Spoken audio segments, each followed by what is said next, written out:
E aí, pessoal, todo mundo tranquilo aí na quarentena?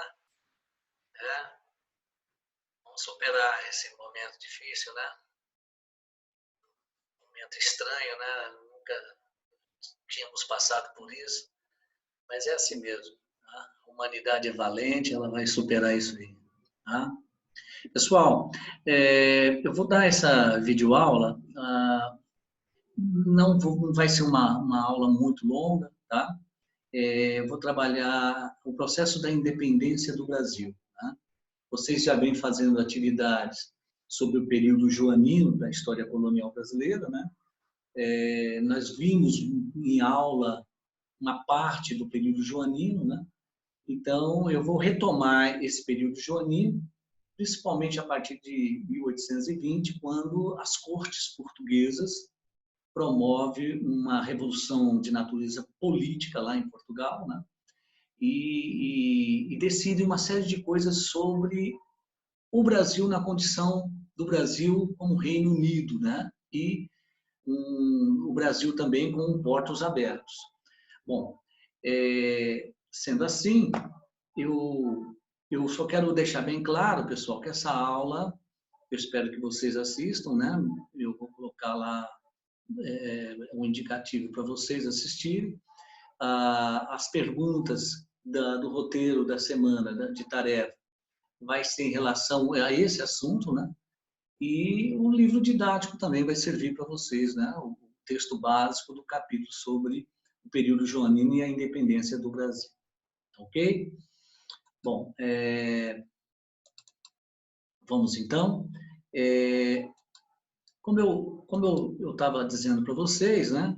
A independência do Brasil, que formalmente, oficialmente ocorreu na assinatura da Declaração da Independência, na tardezinha do dia 7 de setembro de 1822, o processo da independência do Brasil, na verdade, pessoal, ele é muito antigo, né? Quando a gente estuda os movimentos pró-independência, né? Os que não vingaram, como Confidência Mineira, Conjuração Baiana, Revolução Pernambucana dentro do período joanino, tá? Elas não vingaram. Então já havia, né, uma mentalidade pró-independência histórica, né? E em 1815, quando juridicamente o Brasil é elevado à categoria jurídica de Reino Unido, as nossas elites, de certa forma, elas começam a se preparar, né? Setores da elite política brasileira já começam a visualizar um futuro processo de independência, né? Bom, mas em 1820 ocorre em Portugal, a partir da cidade do Porto, tá? Por isso que é chamado de Revolução Liberal do Porto, porque ela começa não em Lisboa, e sim na cidade do Porto, mas ela chega em Lisboa, né? A classe política de Portugal, cansada de ficar ouvindo as desculpas, né? As razões de Dom João VI de não retornar para Portugal, né? Desde 1815, o motivo para a corte voltar a se instalar, né, em Lisboa, porque a vinda da corte para o Brasil foi de natureza provisória, né? Ou seja, por conta das guerras napoleônicas, o contexto da ocupação francesa em Portugal. Pois então, esse fator, né, se encerrou em 1815, quando Napoleão foi definitivamente derrotado. Bom, então, essa revolução da classe política em Portugal, ela teve uma face liberal mesmo, né? Quando? Quando nós vamos ter uma nova Constituição em Portugal, vai ser feita uma Constituição, onde a monarquia será limitada. A Casa de Bragança, tá? Não vai ter natureza absolutista, tá? Lembrava um pouco a máxima: o rei vai reinar, mas não vai governar mais, né? Ou seja, as cortes portuguesas, o parlamento em Lisboa, né, que até hoje é chamado de cortes, as cortes portuguesas é que conduziria em vários assuntos a vida nacional portuguesa e de suas respectivas colônias. Bom, então essa foi a face liberal da Revolução do Porto, né? Limitando os poderes da monarquia, esvaziando o absolutismo de Dom João VI, né? Mas ela vai ter também uma fase retrógrada, ela vai ter uma face mercantilista, vamos assim dizer, né? Em que sentido? No sentido de que exigia o fechamento dos portos brasileiros ao livre comércio. Ou seja, a decisão do Brasil voltar ao pacto colonial, coisa que havia sido extinto na prática, né, em 1808, quando do decreto de Dom João abrindo os nossos portos. Então, o Brasil deveria fechar os portos, a família real deveria voltar imediatamente para Portugal, tá? Senão, uma nova família, uma nova casa assumiria o trono lá em Portugal, essa era a ameaça para os Braganças, tá? E um outro detalhe também, o propósito das cortes de alterar a condição jurídica do Brasil, o Brasil deixar de ser Reino Unido, tá? O Brasil voltar à categoria de colônia mesmo, tá? Bom, isso tudo ocorre em 1820. Foi aí que Dom João VI, né, alguns meses depois, ele pede um tempo e retorna para Portugal. Mas ele deixa aqui o seu filho mais velho, o seu primogênito, Pedro de Alcântara.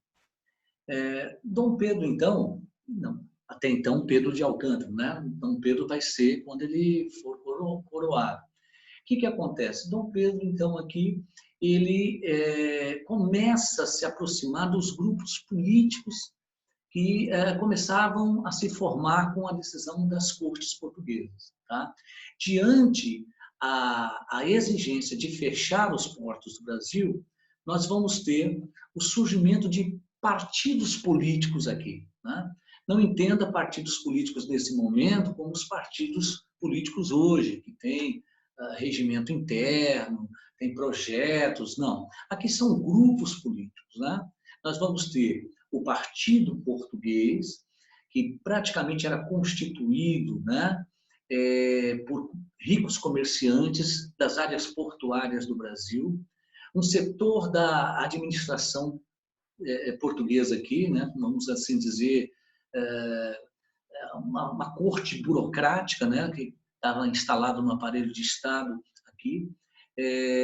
Esse partido português, a eles não interessava a independência do Brasil. Eles queriam que o Brasil respeitasse as ordens das cortes portuguesas, principalmente no sentido de voltar ao pacto colonial.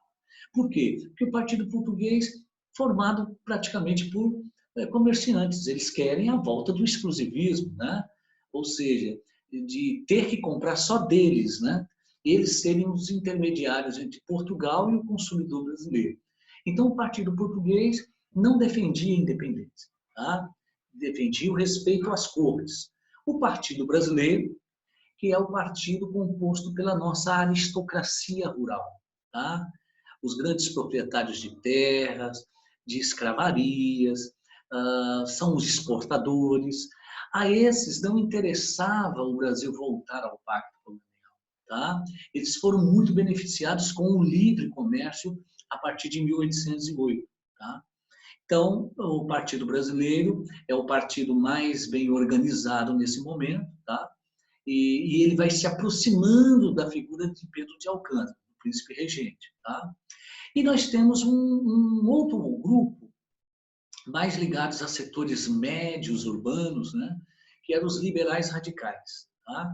Os liberais radicais, eles queriam não só a independência do Brasil, mas tinha membros desse partido que defendia até o fim da escravidão, nem que seja nem que fosse um fim gradual da escravidão, mas o fim da escravidão, quer dizer, alterações na base social, e queriam que o Brasil seguisse a vizinhança latino-americana. Ou seja, nós estamos aqui em 1821, em que muitos países aqui de língua espanhola já tinham feito suas independências e todos estavam vivendo a república. Tá? Então, esses grupos queriam que o Brasil seguisse a roda da história latino-americana, ou seja, fizesse uma independência e ela viesse acompanhada de uma república, né? Como o modelo americano, como o modelo dos países de língua espanhola.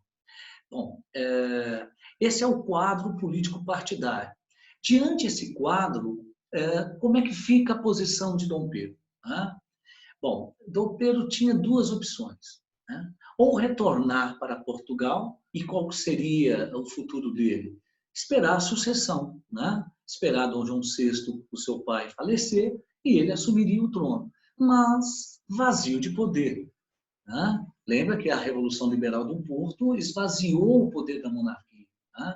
Ele seria um rei reinando apenas, mas não governando, né? E a outra opção seria permanecer no Brasil. Se ele ficasse no Brasil, ele poderia encabeçar o processo da independência, né? Se aproximar principalmente ao Partido Brasileiro, da nossa aristocracia, tá? E fazer uma independência nos moldes do Partido Brasileiro, né? Independência sem abolição da escravatura, independência sem alteração nas estruturas de terra, né? Nada de reforma agrária, né? Uma independência, vamos assim dizer, conservadora, tá? E conservando a monarquia, né? A Casa de Bragança aqui. Agora, o que ele ganharia, né? Com essa segunda opção de permanecer aqui, tá? Pessoalmente, ele tinha um projeto político, possivelmente, né? Ou seja, eu fico, no momento oportuno, se faz a independência, eu serei coroado imperador, né?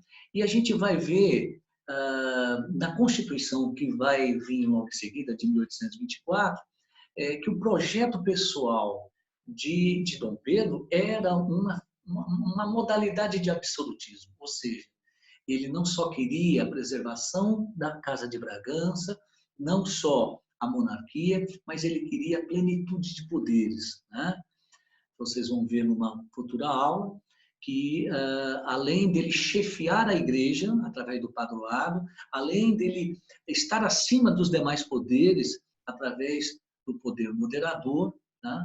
Vocês vão ver que ele vai controlar até o poder legislativo, né? Com o Senado sendo todo ele nomeado, né? E não eleito, né? Bom, mas enfim, ficar aqui para ele, para o seu projeto pessoal de poder, né? Era muito mais interessante do que ser um rei vazio de poder em Portugal. Bom, e aí nós vamos ter algumas datas, né? Que marca a evolução até chegar no 7 de setembro. Tá? No dia 9 de janeiro, chamado Dia do Fico, muitos historiadores até consideram que a independência ela foi pensada, foi costurada no dia 9 de janeiro. Tá? O que os relatos mostram, os documentos mostram, que o líder do Partido Brasileiro, José Bonifácio de Andrade Silva, né, ele pediu uma audiência com o príncipe regente, né, e nessa audiência eles ficaram mais de 3 horas conversando, a portas fechadas, possivelmente ali saiu a amarração, né, o plano para seguir os passos rumo à independência. Tá? Ou seja, havia uma pressão das cortes portuguesas para que Dom Pedro voltasse para Portugal, porque as cortes portuguesas percebiam que a permanência de Dom Pedro aqui era sujeita a facilitar o processo da independência, então havia uma pressão para que ele voltasse. Foi aí que ele formalizou, né? Que iria ficar, não retornaria a Portugal. E aí você tem um pacto, né? Um pacto com a elite agrária, né? Através do Partido Português, sob a liderança do patrono da independência, que vai ser o José Bonifácio, né? Ou seja, Dom Pedro, você fica aqui, tá? No momento oportuno você faz a independência. Se precisarmos juntar armas para combater as tropas de Portugal, nós faremos, não é? E em seguida você vai ser coroado imperador do Brasil, né?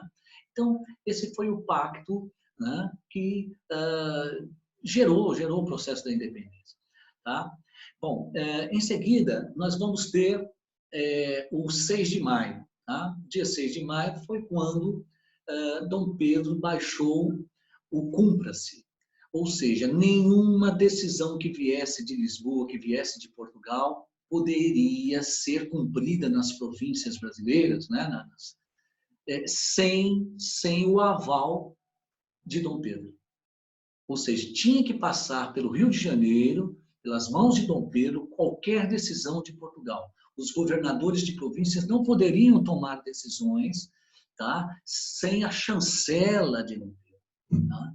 É o chamado Cumpra-se. Tá? E em junho nós vamos ter, no dia 16 de junho, nós vamos ter Dom Pedro convocando uma Assembleia Nacional Constituinte. Tá? Ou seja, deputados representantes de várias províncias vão para o Rio de Janeiro e ali já se projeta, né, a ideia de fazer uma Carta Magna, uma constituição de leis, né, para um país que iria nascer. Tá?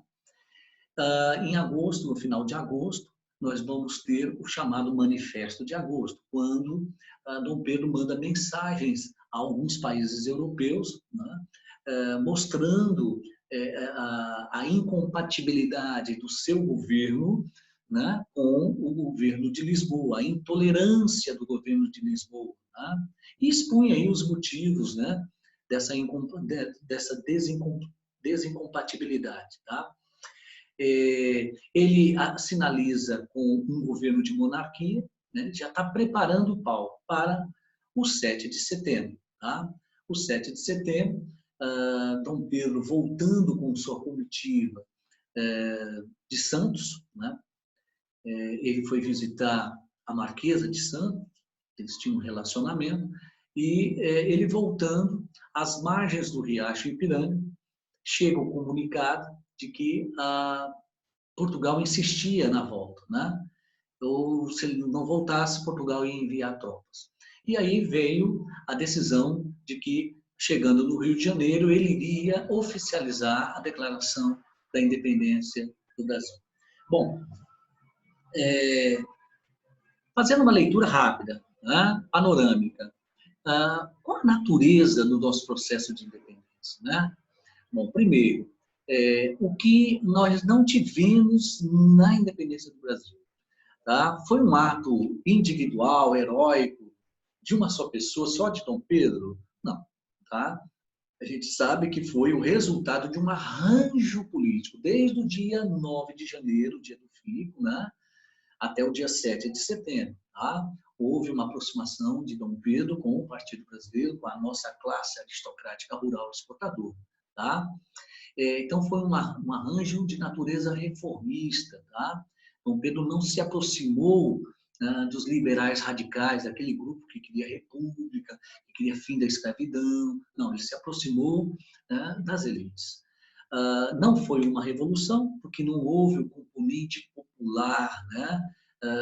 Mesmo porque a sociedade civil não era organizada naquele momento. Né? Você não tinha sindicatos, você não tinha instituições da sociedade civil. Né? Então, foi um movimento de natureza elitista mesmo. Né? Foi diferente das demais independências latino-americanas. Como eu já falei, as independências latino-americanas, muitas tiveram um componente popular, implantaram república, né?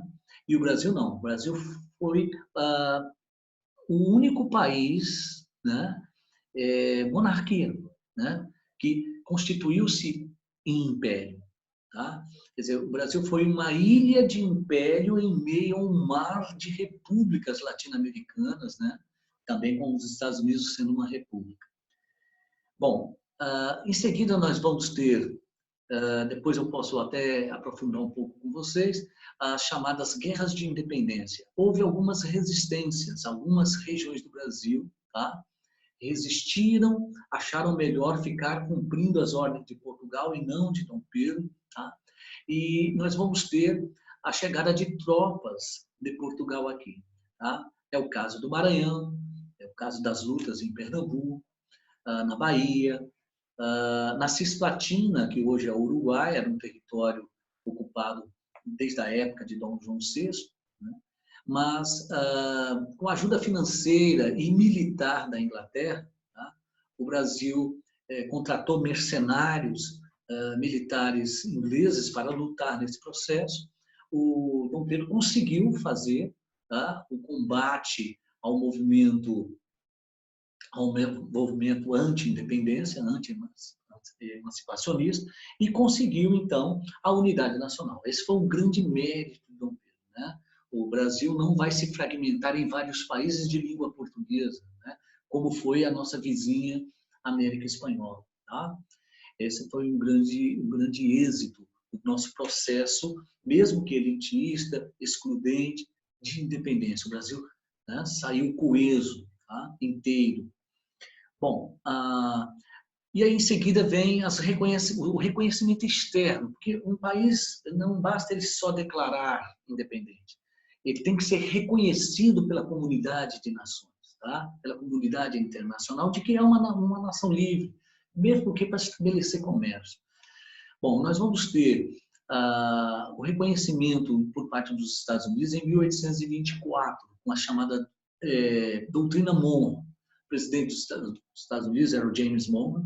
Ele mandou uma carta a muitos países europeus, porque a Santa Aliança estava querendo mandar tropas da Europa para cá para reprimir os movimentos de independência, tá? E os Estados Unidos saem na frente, defendendo todas as independências latino-americanas, numa só tacada. Eles, um só documento, eles reconhecem a independência do México, Argentina e também no Brasil, tá?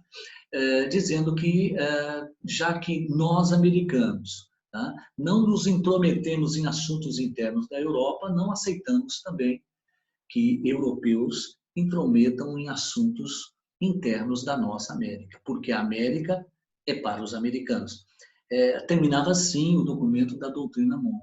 Então, os Estados Unidos foram um dos primeiros países a reconhecer nossa independência, tá? A Inglaterra só reconheceu a independência do Brasil depois que Portugal reconheceu, né? Portugal reconhece a nossa independência, exige uma indenização, tá? Na casa de 2 milhões de libras esterlinas. O Brasil não tinha esse dinheiro, recorreu a bancos ingleses, tá? E aí começa, inclusive, a história da dívida externa do Brasil. Já o Brasil, país pequeno, um país recente, né, livre, já endividado. E a Inglaterra, ela amarrou, para reconhecer a independência do Brasil, ela amarrou a renovação do Tratado de 1810, aquele tratado de natureza alfandegária que dava prerrogativas, né, de menores impostos para produtos ingleses entrando no Brasil. Bom, e assim a gente termina a nossa aula. Uma questãozinha rápida aqui para se resolver. A respeito da independência do Brasil, é correto afirmar que a independência do Brasil implicou em transformações radicais da estrutura produtiva? Não, nós vimos que não, né? Significou a instauração do sistema republicano de governo? Também não, tá? Nós tivemos a formação de um império. Trouxe consigo o fim do escravismo? Também não. A independência não veio acompanhada de abolição da escravatura. Implicou em autonomia política e em reformas moderadas na ordem social decorrentes do novo status político. Letra D, tá? A correta seria a mesma letra D. E essa última questão, a respeito da independência do Brasil, é válido concluir que as camadas senhoriais defensoras do liberalismo político pretendiam não apenas a emancipação política, mas também a alteração das estruturas econômicas. Não, não, não. Nada de reforma agrária, nada de fim do escravismo, nada disso, tá? Letra B. O liberalismo defendido pela nossa aristocracia apoiava a emancipação dos escravos? Não, não apoiava o fim da escravidão. A independência brasileira se caracterizou por ter sido um processo revolucionário com a participação de componentes populares? Não, tá? Letra D. A independência brasileira foi um arranjo político que preservou a monarquia como forma de governo e também os privilégios da classe proprietária de terras e de escravos. E aqui nós finalizamos nossa aula, pessoal. Eu vou disponibilizar, já falei, né? Vou disponibilizar esses slides, tá? e espero vocês na próxima aula. Um abração, tudo de bom.